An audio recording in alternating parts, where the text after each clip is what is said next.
Oh, that's just terrible.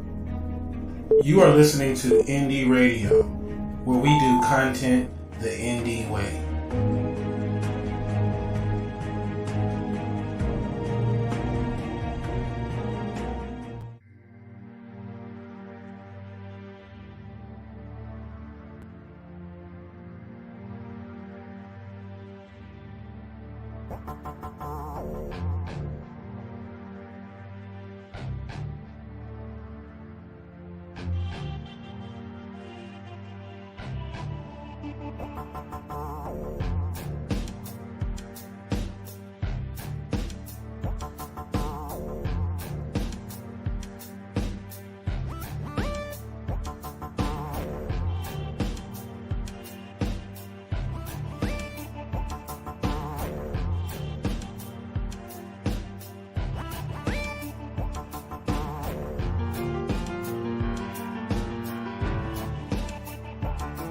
Four minutes left.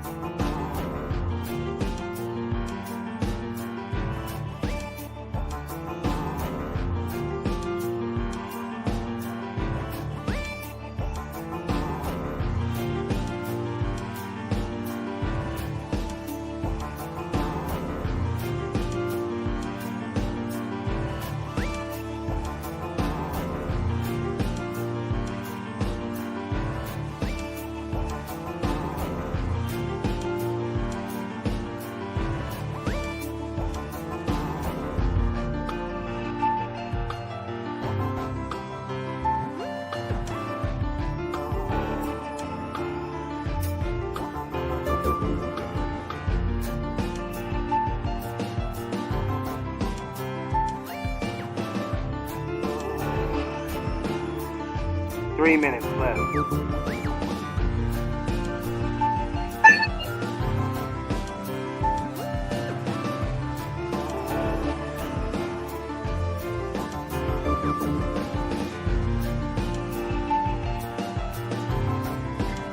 Really?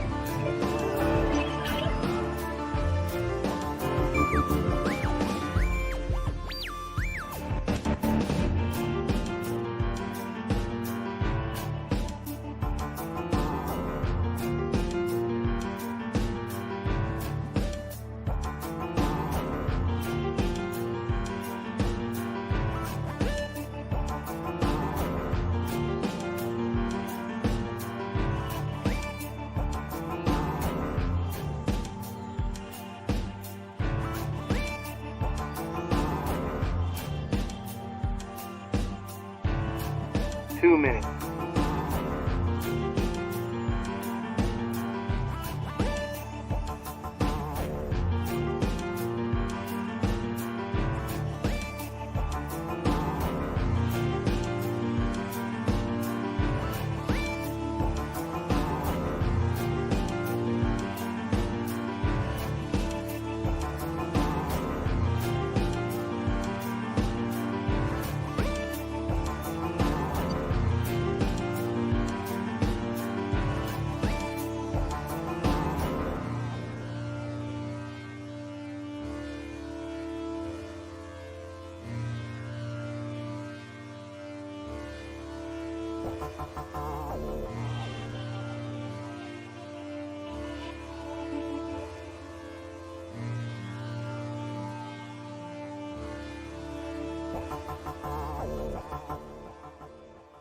One minute.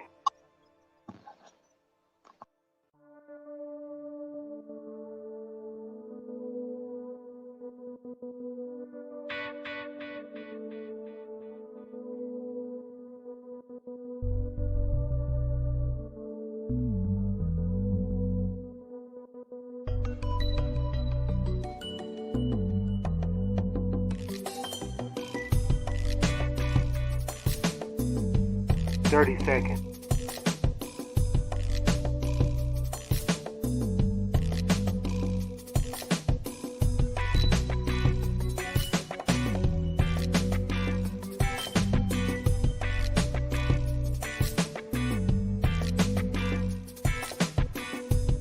10 seconds.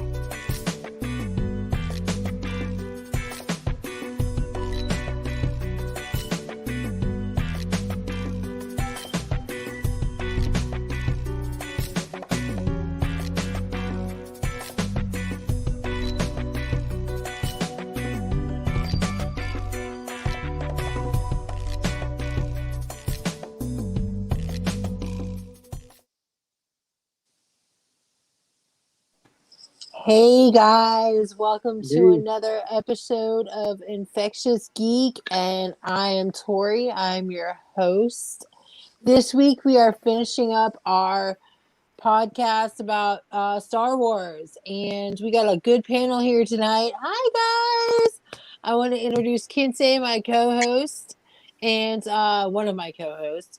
And how are you tonight, Kinsey? What's going on? I'm doing great. I'm very happy, and I'm glad to be here. That's good. How are you, Jen? What's going on with you?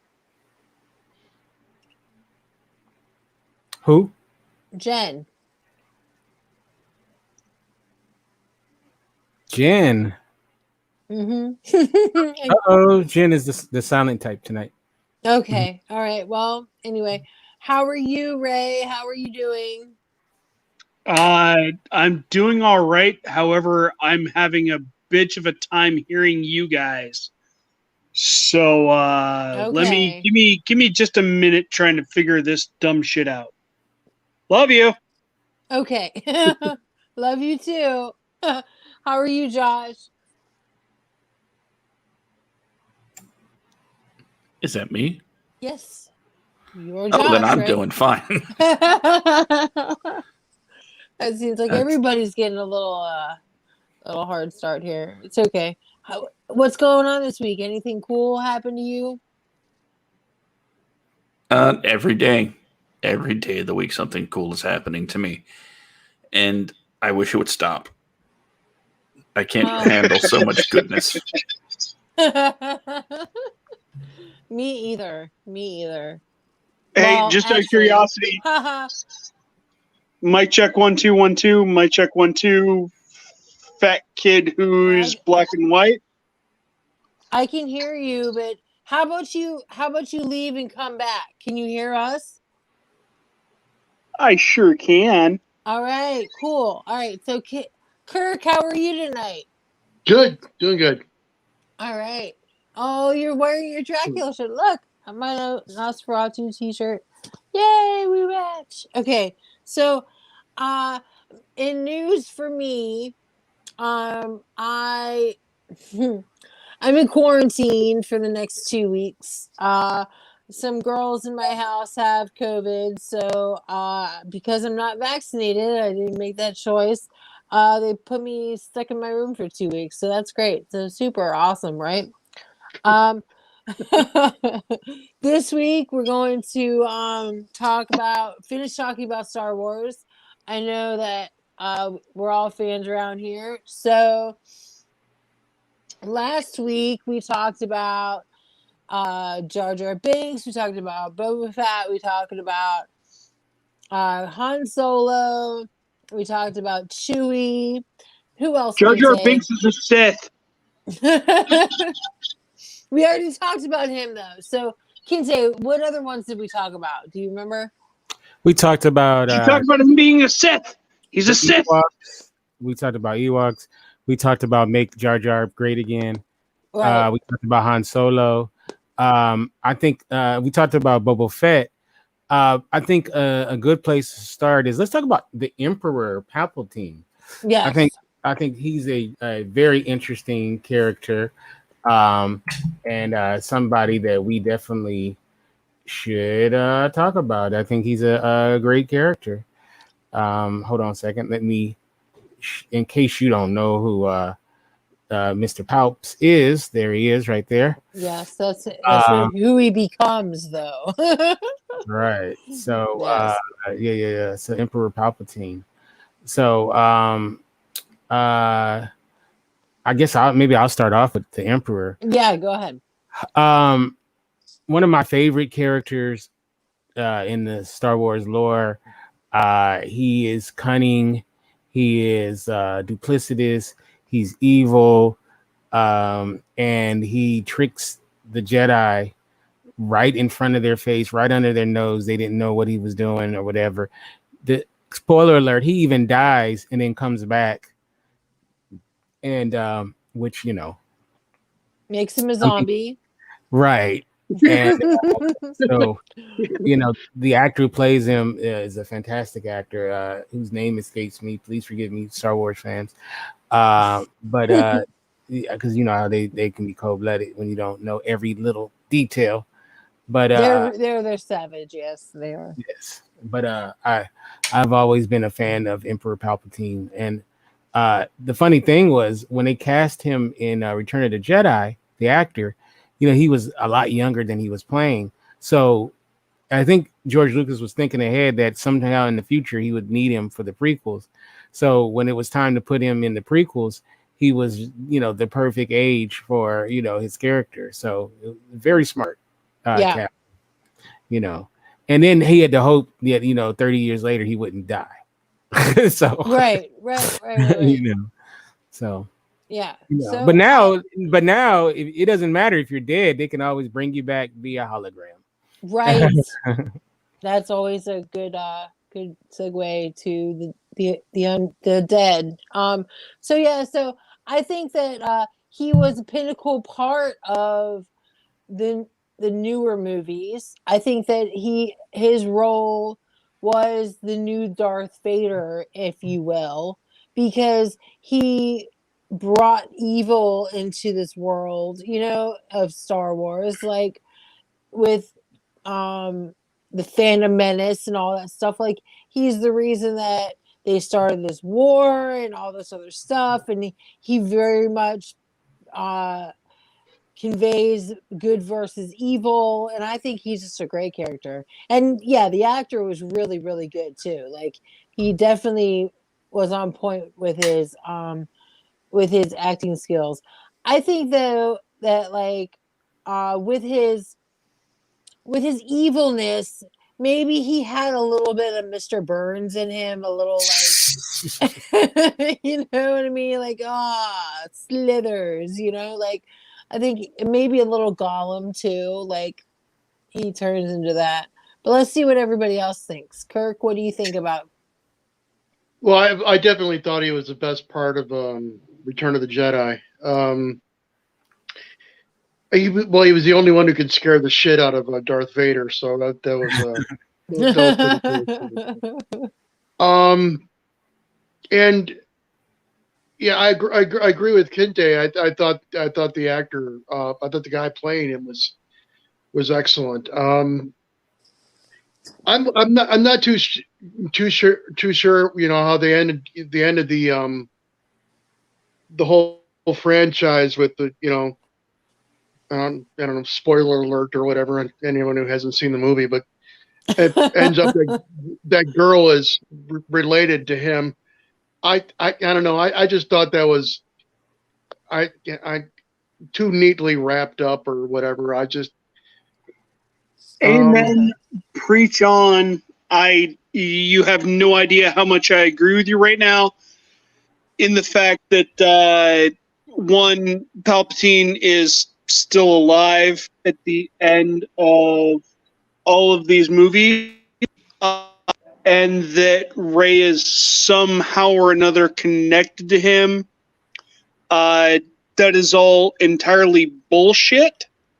And kind of ruined. They didn't mention him in the two movies prior, and then all of a sudden he's, you know, he's in this third film, and I don't know. I like the character and everything. Don't get me wrong, but I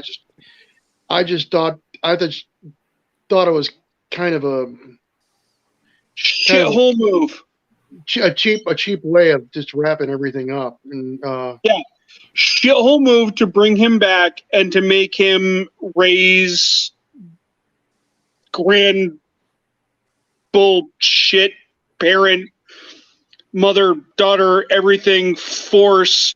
Oh, I'm Emperor Palpatine, and Rey, who has been this incredible force for the Jedi, and the light side of the Force is suddenly my kid thing ish, and I'm a great grand clone, and Josh, what do you think about this? I don't know. I guess I'm on the outlying group here, where, you know, it kind of made sense that he came back at the very end, because since episode 1 through, as we saw in 9, he's been pulling the strings through every trilogy. And I strangely enough, have been rewatching all of the movies this week. Made some connections that I hadn't seen before. And today, when I got to Rise of Skywalker, and of course, there's the reveal, I thought of something from, what was it, Revenge of the Sith? When he came back, it just dawned on me that it was foretold that he would come back when he started talking to Anakin, saying, "Did you ever hear the tragedy of Darth Plagueis the Wise? A Jedi or a Darth that could, a Sith that could overcome death." Like, oh, wow, okay, this all actually makes sense. And the fact that they haven't brought him up for the first two movies in the new trilogy, everybody thought he was dead. There was no reason to really talk about him. Right. Right. But, and I understand what you're saying, but how much fan service, and not fan service, but bullshit fan service, got shoved into that last movie, and or the last three of the trilogy? How much fan service instead of actual storytelling got ramrodded into this because Disney was like, well, we have all these cash cows that we can kind of make money on. Let's see exactly how much crap we can shove in here. The seventh movie, number 7, was essentially a retelling of number 3. Force. Force. Yeah, The Force Awakens was essentially a retelling of one of the other movies. And then the 9th one, The Rise of Skywalker, was really just, what all can we cram in here that the fans have screamed for, and try and make it a coherent movie, and then end it where everyone won't hate us. I can see that. And then everybody... I can't. I don't think the Rise of Skywalker was a fan service movie at all. It went to great lengths to undo what Last Jedi did, because J.J. Abrams only helmed 2 of the films, and for some reason Ryan Johnson decided to go in a completely different direction with his style and storytelling. It all really makes sense, the diverging styles of the directors, when Luke gets the lightsaber back at the very beginning and just tosses it over his shoulder. But in Rise of Skywalker, brings up, hey, you got to treat these things with respect. That's kind of right. And a lot of people say it's JJ saying to Ryan, you messed up. So we kind of got to fix some of the lore that you threw out the window in the second part of the trilogy. There was a lot of course correcting with Rise of Skywalker. So yeah, a lot of things had to be done. Unfortunately, I think if J.J. Abrams was able to get through all 3 and tell the singular story instead of having 2 different visions for this one trilogy, it could have made a lot more sense. But those were not the cards we were dealt. I'm sorry. Kurt, go ahead, Kurt. Go ahead, Kurt. No, go ahead. There was actually the first 3 films of Star Wars, Empire Strikes Back, and Return of the Jedi. There was different directing styles, actually, and different writing styles, actually, in which, especially the second one, Empire Strikes Back, and I don't know, they managed to keep with the story and everything, but But there was also obviously if you look at all three of them, there was different a different style. I mean, different in the way of the storytelling. It's in fact, especially with Empire Strikes Back. Okay, can okay? I understand your point, sir. Dude with the red lettering on your shirt, love you. Appreciate your commentary because you actually make you make a great coherent point. And my counterpoint to the dude who wanted to argue with me, no offense, sorry, I don't know your name, my bad. His name is Josh. Okay, hey Josh. My thing is that I agree with dude with the red lettering on his shirt. Kirk. In that what he said is there was coherent storytelling and there was a coherent story being told between three different films with three different writers and three different directors. There was a story that was written and it was upheld and it carried continuity. And unfortunately, your argument for this last film and Palpatine being revealed as the ultimate big bad is bullshit. In that, regardless of directorial vision and whoever directs it, there was someone who wrote a script and there is someone who has to direct that script, and then there is the studio who says we need to do X, Y, and Z. And regardless of your directorial talent, and regardless of the story or the script there is the story, and then they write the script from the story.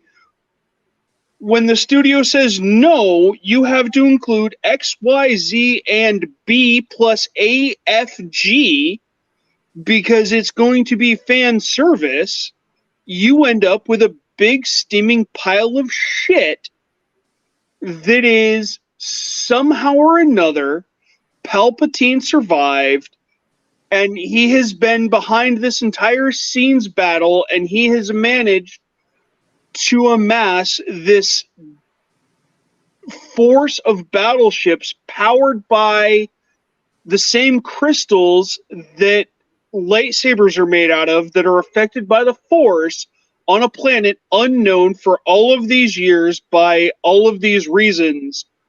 And it just turns into a big steaming pile of crap because of studio pressure. You have a story, you have a director who makes that story come to life, and for all the hate that the prequels got, they wove a coherent story into the middle three films, and then the next two films were still kind of coherent and still wove a great story, and they were all directed by different people. So your argument that the director had everything to do with it falls to the wayside. I'm sorry, but I can't support your opinion, sir. Well, you know, it's interesting. I would say that I see Josh's point to a certain degree. You can make an argument that Palpatine, it would make sense that Palpatine somehow from dead is controlling everything, because I think he even talks about in episode 3, I want to say, about wielding a power of coming back, bringing people back from the dead or transcending death or something to that effect. But I think the reason why it doesn't work, I mean, I think that's a good concept of Palpatine being the person behind it, but we all know what really happened was they were grasping for straws, and then they just decided to throw it in the last one. See, if they laid that foundation throughout the movies, it would be It would have been a great. Oh shoot! It was Palpatine. It just felt like they just pulled it completely out of their booty, and which they did, and then it was so lame. It was like, I arise an army. How the hell did he arise an army? What did he go on Fiverr and hire people? It made no sense. It's like, how do you secretly make that army that they had all those ships and stuff? I mean, it made it. I mean, I get it. It's in a far away, and you shouldn't take it serious, but you got to suspend your brain a little bit. And the last movie was just awful. Actually, The Last Jedi, if I had a gun to my head, I'd rather watch The Last Jedi, and I didn't like The Last Jedi. But at least The Last Jedi had some moments where it was entertaining. I think Rian Johnson is a terrific writer. He's an amazing writer and an amazing director. I just think he wet the bed on Last Jedi. But Rise of Skywalker makes The Last Jedi like Citizen Kane. Right. And it's really sad because Force Awakens was a good movie. Yes, it was. It was. It was a remake of New Hope, but you know what? It was entertaining. I liked the introduction of Kylo Ren. They had some interesting characters and all of that. I mean, it had its issues, but it was a good start. And then the sequel, The Last Jedi, was just like, oh yeah, all those things that you thought was interesting in that first one, fuck it. Oh man, my man, I love you and I support you. And what I'm saying is that The Force Awakens didn't have that overwhelming Disney greed and the overwhelming, hey, what do we need to pay service to all of these fans, and Amen. What we need to add in to make sure that we don't get hate mail on a millisecond basis. And they knew they were going to get that no matter what. Yeah, So I don't think it matters what they would have done. Star Wars fans were not going to be happy with anything. Like, they wanted the original shit. They wanted what they grew up on. They wanted the nostalgia. They wanted something that it was impossible for anybody to write, direct, or anything like that. Can I be controversial? Yes, absolutely. And no, you may not. No. Just be quiet. No. Right. There's gonna be people that hate what I'm about to say. Okay, go ahead. Nope. Fans out there, fans of everything, fans of Game of Thrones, fans of Star Wars, Star Trek, Harry Potter, whatever you are, seriously, shut the hell up. I'm so sick of these fans. I'm sick of the fans. The fans can eat a dick. The reason why shit is so bad is because people are pandering. Yeah, it's like, grow up. If you want to see the Millennium Falcon, watch the fucking original movie. I'm so stuck. Like, when they bring it back, I hate fan service sometimes because it goes overboard. Where they we gotta bring back stuff that was back in the day. It's like, dude, make something like, okay, we're gonna bring it back or whatever, but let's do something different. Like, right. I want to see something different. I mean, you can use some of the stuff, but now it gets out of control. Like, yeah, I mean, like, sometimes fans drive me nuts because then you give them what they want and then they still complain. So I'm like, that's the whole point that I was making, was that it didn't matter what anybody would say, like, or whatever director it was, or who the actors were, or what characters were brought up.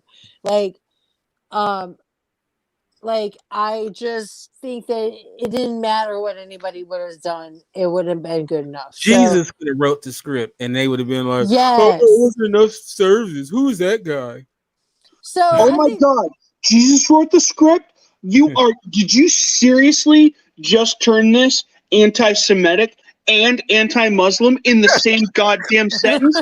Oh my God, you fucking bigot. Jesus Christ. This is why we don't let brown people vote. Anyway, so let's move on to a new character real quick. So hold on. Tory? Yeah. Can I just continue what this wonderful man just said? Oh gosh. Go ahead. We're absolutely in agreement, sir, in that it became not an exercise of creating new Star Wars. It became an exercise of placating the old fan base and attempting to sell more merchandise to them and their kids. Right. You know, if they would have been willing to be daring,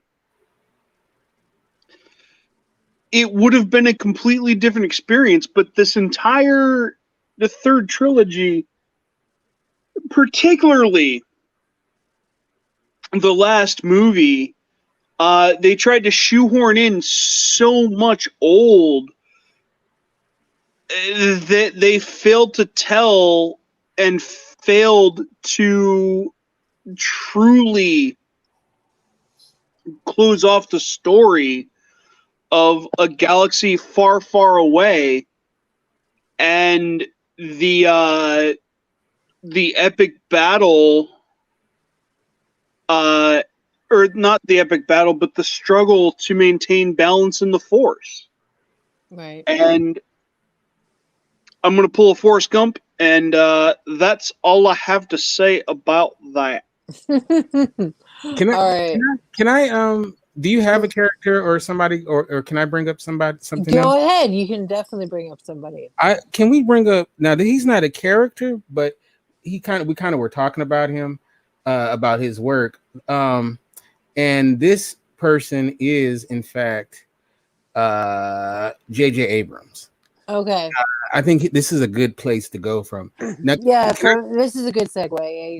Before I boo-boo on J.J. Abrams, I want to first say that I love J.J. Abrams' work. I think, I loved Alias. I didn't see Felicity. I'm sorry, guys.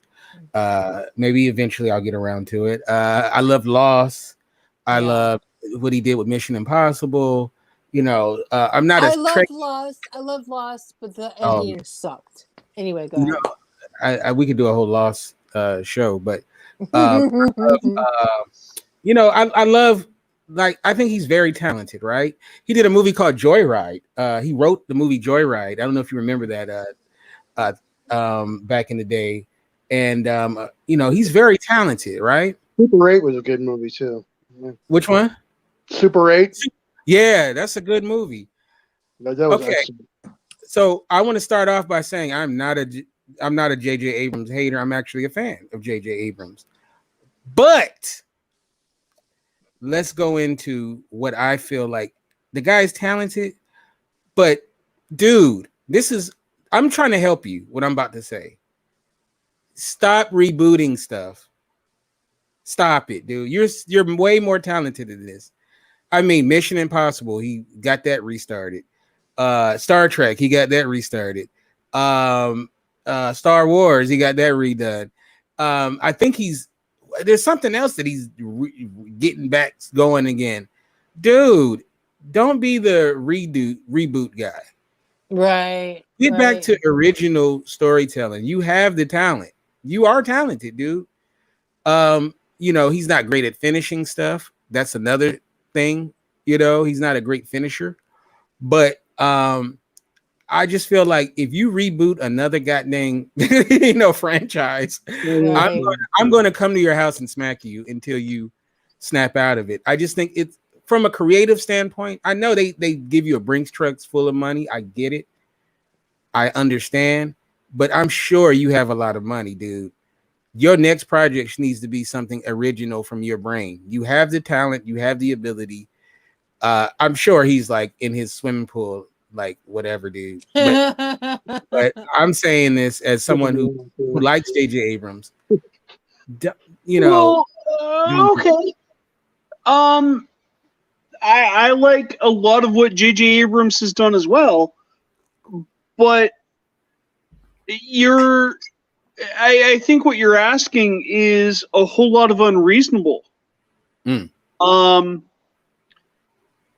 There are creative people.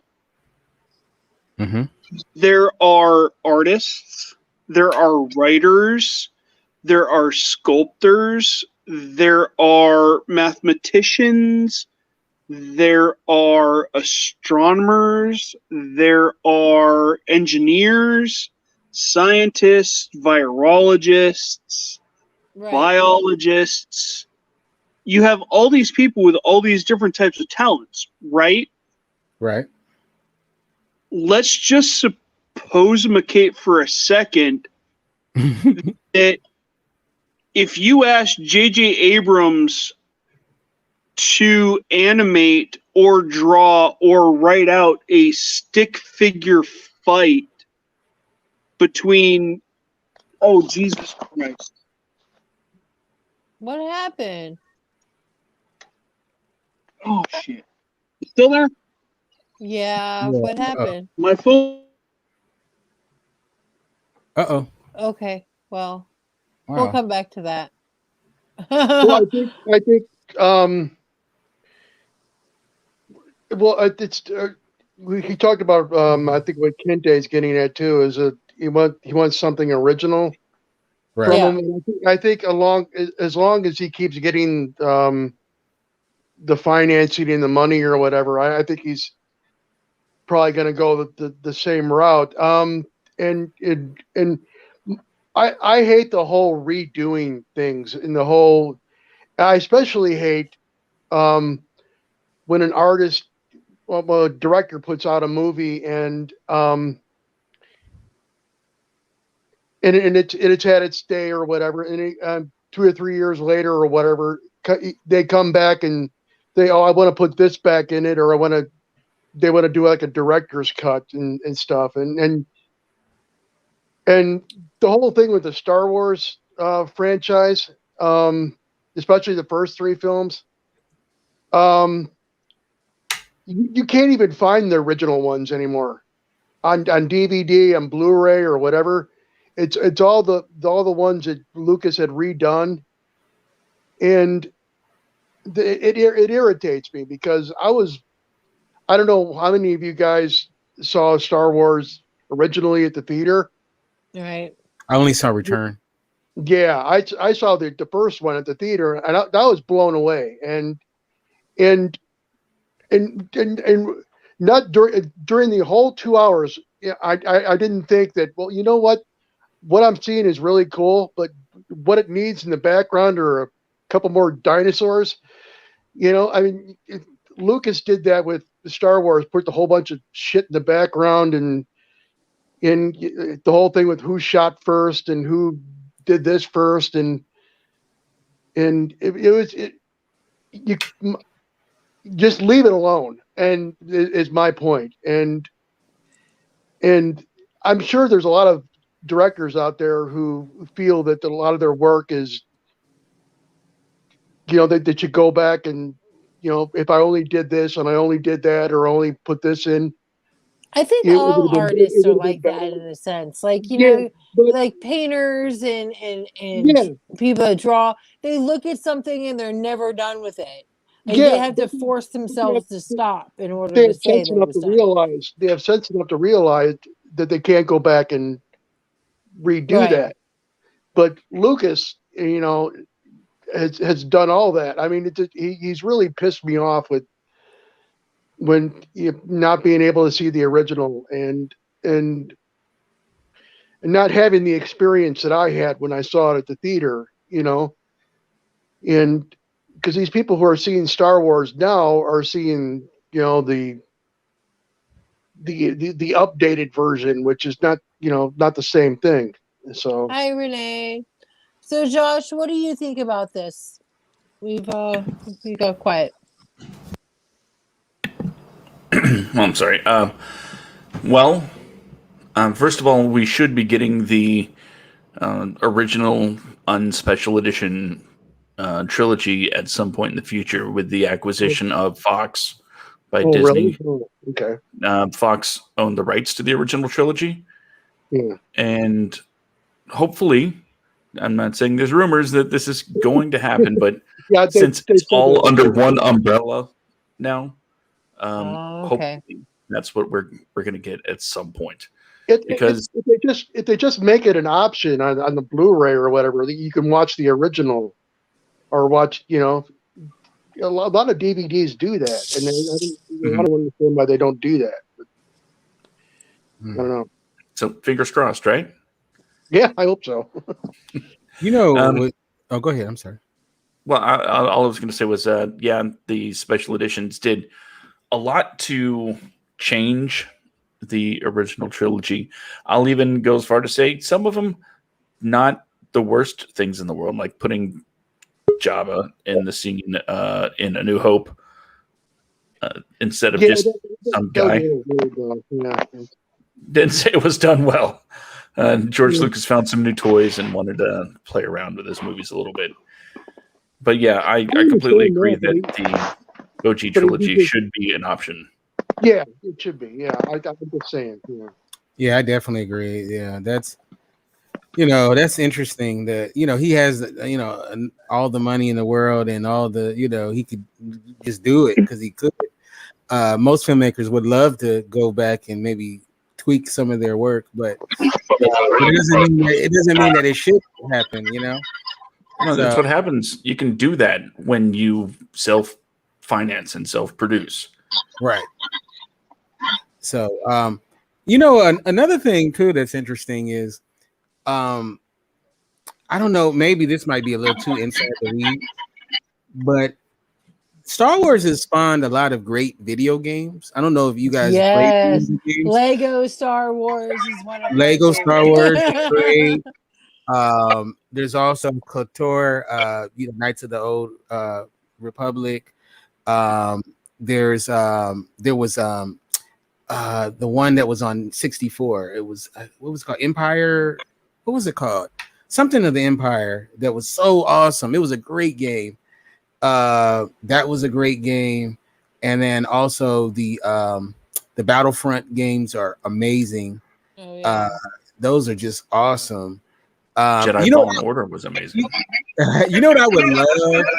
You know what I would love is a Star Wars game that's like Grand Theft Auto. Where you can just be like a Jedi, you can just go through and you can jack people out of their speeders, and So, yes, Ray. Yes, Ray. Go ahead, Ray. All right, my phone fucked up. Have we already moved around the fact that J.J. Abrams is actually great, but the fact that he might not be great at writing, he served something that was written to him, and he makes it amazing? Yeah. We went there. We're talking more about we're kind of, I don't know. We've changed gears. No, that's a good point. But right now I don't know. Had you played any of the Star Wars video games at all? With all due respect, good sir, I'm a single parent. I have a redonkulously stressful job. So the amount of times I get to play video games is relegated to the retro video game system I have with my kids. And I play a whole lot of Killer Instinct and the original Super Mario Brothers. And if I get a chance, I'm going to play the original Final Fantasy without my kids erasing my save for the 18th time. Okay, so yeah, the video games are awesome. And then let's talk about the merchandise too, because I found once in a store in Philadelphia the original 1970s figurines, right? And now there's so much Star Wars out there. Like, it's flooded the market. There's girls that I know that I would never think that would have Star Wars t-shirts are like, oh my God, I love Star Wars. And I think that's one of the reasons why I don't like Star Wars, because I don't want to like what everybody likes. Like, I don't want to. Like, in high school, I was that way. I think that I'm just one of those people that just go against mainstream stuff. And Star Wars has definitely gone to mainstream stuff. And the movies did cater a lot to merchandising, but that's what movies do. They're a giant commercial for merchandise. It's true. And Baby Yoda and all the Baby Yoda memes and all that stuff, like all the merchandise. Like, I want to talk about how many millions of dollars people have spent on their kids on Baby Yoda shit. You know what I mean? Like, let's be real. And the video games are just part of that. Like, the whole franchises and all the different video games. Like, I think that it was brilliant marketing, honestly. And I think that George Lucas really hit the nail on the head when it came to characters, building those characters that were going to stand the test of time, so generations of people can buy their shit. You know what I mean? Like, this is a money making machine. Star Wars is. I don't know if you guys agree or disagree, but that's just my opinion. No. Go ahead. Star Wars is a money. It is a money printing machine. The problem is that it became a money printing machine, and they started serving too much to the old fans while trying to attract new fans, but they played so much service to the legend of the old that the new fans were